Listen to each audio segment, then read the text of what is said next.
Halo rekan-rekan, selamat datang kembali pada mata kuliah pengantar manajemen bisnis. Perkenalkan, nama saya Rara Ayu dan kali ini materi kita tentang teori motivasi. Jika dalam pertemuan sebelumnya Anda sudah disajikan materi tentang pendelegasian wewenang, saat ini ada baiknya Anda berkonsentrasi sejenak untuk menyimak tentang materi motivasi. Jadi jika dalam membuat suatu bisnis tidak hanya kita butuh perencanaan, tidak juga banyak sekali hal-hal yang harus kita perhitungkan. Kita juga sudah belajar bagaimana tahapan membuat bisnis di mata kuliah kewirausahaan, dan di mata kuliah pengantar manajemen bisnis kita menambah banyak lagi materi. Yang pertama kita akan pelajari pada pertemuan ini adalah teori motivasi. Kita harus sadari bahwa untuk memulai sesuatu kita harus punya minat tersendiri, dan kita juga memiliki referensi dari luar. Nah, definisi motivasi, sebuah dorongan atau alasan yang mendasari semangat dalam melakukan sesuatu. Jadi motivasi itu bisa dari diri kita sendiri atau dari luar.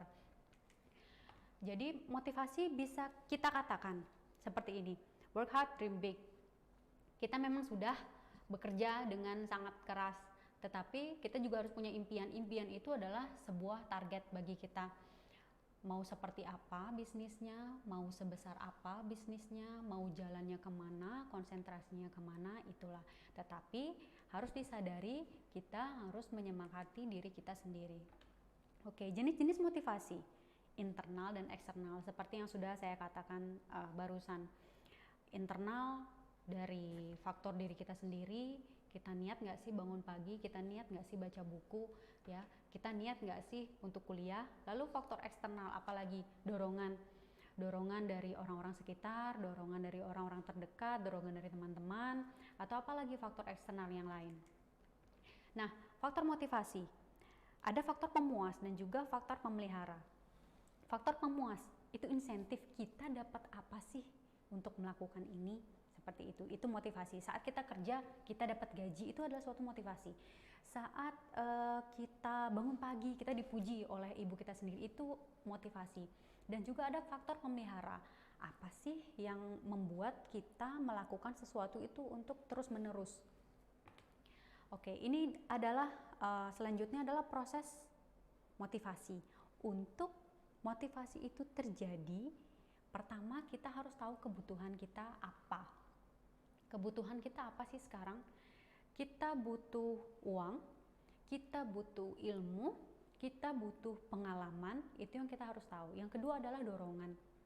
Setelah kita tahu apa kebutuhan kita fokus, kita harus tahu dari mana dorongan itu. Apakah kita mendapatkan semangat dari dalam diri, udah fokus, apakah dari orang terdekat, sudah fokus. Lalu setelah ada dorongan, harus ada action atau tindakan. Kita harus lakukan itu. Dan keempat, ada kepuasan. Jika dalam satu proses kebutuhan, dorongan, tindakan kita sudah melakukan nih, belum terasa puas, kita harus kembali lagi kepada yang pertama, itulah proses motivasi. Setelah kita bekerja untuk mencari gaji, misalkan sudah ada nih dorongannya, saya gajinya untuk bayar kuliah. Setelah itu udah saya kerja, itu tindakannya. Lalu apa? Oh kurang, untuk apa lagi? Saya harus bisa ganti gadget, itu kebutuhan lain lagi. Lalu dorongannya adalah saya harus bekerja tambahan, menambah jam kerja. Tindakannya terjadi seperti itu, itulah dorongan motivasi. Jadi untuk teori motivasi kita akan mengenal beberapa teori motivasi yang mungkin bisa kalian adaptasi nanti, bisa kalian adopsi yang mana sih yang lebih cocok untuk kita. Yang pertama ada teori Maslow. Teori Maslow itu ada 5 tingkatan, di mana ini digambarkan sebagai satu piramida. Yang pertama paling bawah ya, paling bawah teori motivasi yaitu psychological needs, kebutuhan fisiologi, kebutuhan dasar sekali. Di sini dalam teori motivasi Maslow disebutkan apa teori yang paling dasar? Makan, pakaian, rumah mungkin. Lalu pada tingkatan yang kedua kita lihat safety needs, kebutuhan akan keamanan. Setelah kebutuhan dasar kita terpenuhi, kita mulai termotivasi untuk mencari satu keamanan. Contoh, makan kita udah lengkap, pakaian kita udah lengkap, lalu apalagi kebutuhan dasar, mungkin tempat tinggal sudah, lalu kita mencari keamanan. Apa sih? Saya butuh pekerjaan misalkan, itu yang membuat Anda merasa aman. Ada kebutuhan, lalu ada dorongan, lalu ada tindakan. Yang ketiga, setelah terpenuhi kebutuhan akan keamanan, kita pasti akan beranjak kepada kebutuhan akan memiliki dan juga kasih sayang, social needs.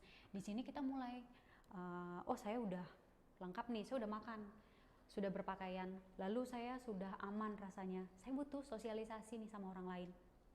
Itulah di sana social needs. Yang keempat, esteem needs, kebutuhan akan penghargaan. Saat Anda sudah komplit dalam diri, makan udah, aman udah, teman udah punya, kita perlu penghargaan. Saat kita menjadi seseorang atau sesuatu, butuh diakui gitu loh, butuh diakui, butuh dihargai.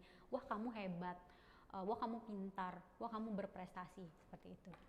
Lalu pada tingkatan yang paling tinggi adalah self actualization, yaitu kebutuhan akan aktualisasi diri. Saat titik puncak dari teori motivasi Maslow adalah bagaimana kita share lagi ilmu kita. Saat semua kebutuhan kita sudah terpenuhi, ada satu titik dalam diri kita yang ingin share ke orang lain. Share apa sih yang menjadi motivasi diri kita untuk melakukan sesuatu. Sudah tidak lagi kita yang melakukannya, tapi kita udah ada keinginan untuk sharing, untuk berbagi pada orang lain. Lalu teori motivasi selanjutnya adalah teori keadilan. Teori keadilan ini adalah intinya bagaimana kita merasakan satu keadilan, ya, yang apa yang kita lakukan dan kita mendapat timbal balik yang impas dari apa yang kita lakukan. Inputnya adalah usaha kita, lalu outputnya kita mendapat imbalan, itu merasa adil, seperti itu. Itu adalah teori keadilan. Selanjutnya adalah teori harapan. Di sini ada ekspektansi, instrumentally, dan juga valency. Ekspektansi itu adalah apa yang akan kita capai gitu loh. Kita sudah punya gambaran bagaimana. Lalu valency itu adalah nilai. Dan juga instrumentally, itulah teori harapan dari Fromm, ya. Jadi nanti bisa kalian lengkapi lagi penjelasannya pada modul yang sudah dibagikan. Selanjutnya adalah teori motivasi pribadi. Teori motivasi pribadi ini diungkapkan oleh McClellan, teori 3 kebutuhan. Ternyata manusia punya 3 kebutuhan dasar. Yang pertama adalah dia butuh need achievement. Achievement itu apa? Achievement itu adalah pencapaian. Lalu dia butuh power, ya, dan juga butuh afiliasi. Ternyata ini 3 hal yang saling berkaitan. Walaupun kita bisa mencapai sesuatu, kita juga butuh kekuatan untuk mencapai itu, dan kita juga butuh kerjasama, ya. Achievement, need power, dan juga need afiliasi. Jadi motivasi, kita akan termotivasi jika kita punya 3 hal ini, seperti itu. Lalu terakhir, apa sih yang menjadi alat motivasi? Ternyata material insentif, non material insentif, dan juga kombinasi dari keduanya. Motivasi, kita berusaha butuh modal nggak? Pasti butuh, ya. Modal itu berupa dana ataupun berupa semangat dari orang-orang terdekat. Itu yang kita sebut material insentif berupa dana dan non material insentif, atau kombinasi keduanya, entah. Jadi intinya seperti itu. Jadi pada pengantar manajemen bisnis kali ini, di mana saya sudah memperkenalkan kenapa kita bisa melakukan sesuatu, motivasinya apa saja. Nanti Anda bisa kembali baca pada modul. Dan sekian penjelasan saya kali ini tentang teori motivasi. Terima kasih.